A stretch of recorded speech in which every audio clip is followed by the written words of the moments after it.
Hey guys, welcome to my channel.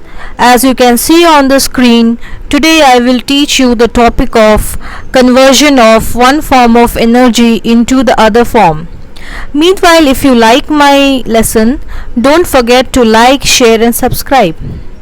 Now, in today's lesson, we will basically discuss about conversion of wind energy to electrical energy, hydel energy to electrical energy, solar energy to electrical energy, and along with these three I will discuss few other important examples.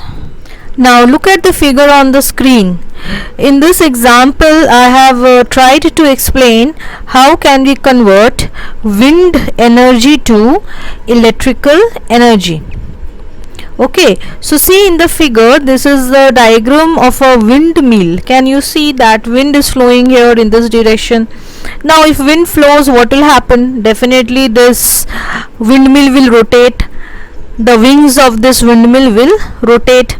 Now see, there is an attachment over here. This is attached to the armature of this generator. Can you see? This is a generator. A generator generates electricity. How? Just see here, when this windmill will rotate, the armature of this generator will also rotate. Now whenever this thing rotates and it is placed in between the north pole and south pole of a magnet, electricity is produced at the output. We are not dealing in details with this topic now, that how does a generator produces electricity. That we will discuss when we will study about electromagnetism. For this topic, just understand this, that wind will flow, right, and it will cause this windmill to rotate. When this windmill will rotate, the shaft of this windmill is attached to the armature of this generator.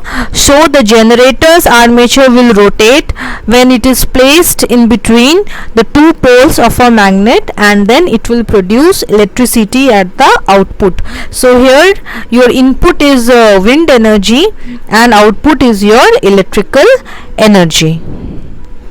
Now as you can see in this diagram, they have shown how can we convert hydel energy to electrical energy. So I am writing here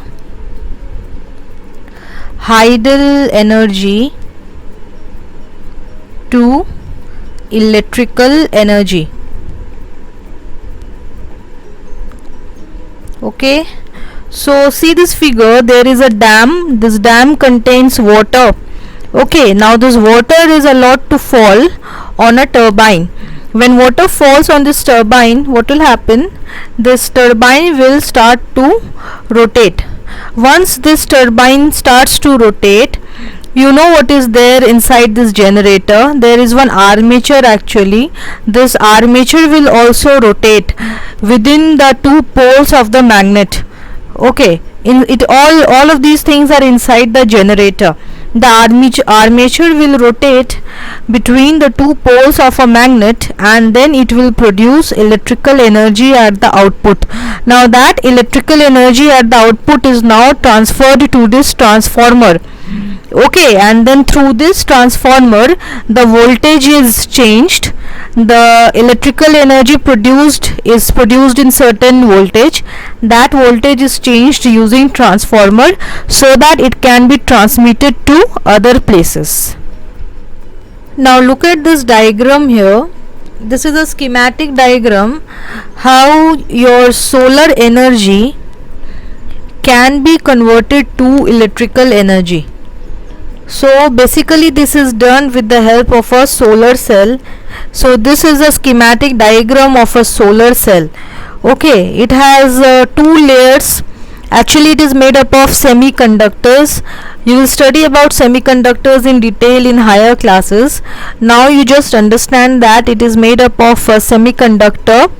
Semiconductors are those substances whose conductivity is less than conductor but more than insulator. Okay, so this solar cell is made up of them. the two layers are there. See there on the top there is one layer, n-type semiconductor we are using here, and in between we have p-type semiconductor, and again this lower portion can be your n-type. Okay, so this p-type is actually sandwiched between two n-type semiconductors. Now, and there is one upper contact grid also, and from this grid the wires are running and one load is attached. This load can be anything, any electrical appliance which you want to operate. Okay, now what happens when solar radiation falls on this grid? There is a potential difference developed between the two n-type and p-type layers. This potential difference is developed due to which current is produced. Okay, and using that current your appliance can be made to work. Now instead of this load, actually you can attach one battery also.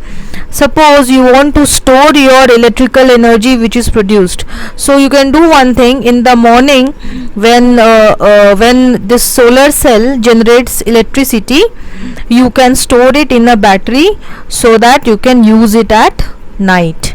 So this is how solar energy is converted to electrical energy. Now look at this diagram here. Here there is few more examples of conversion of energy.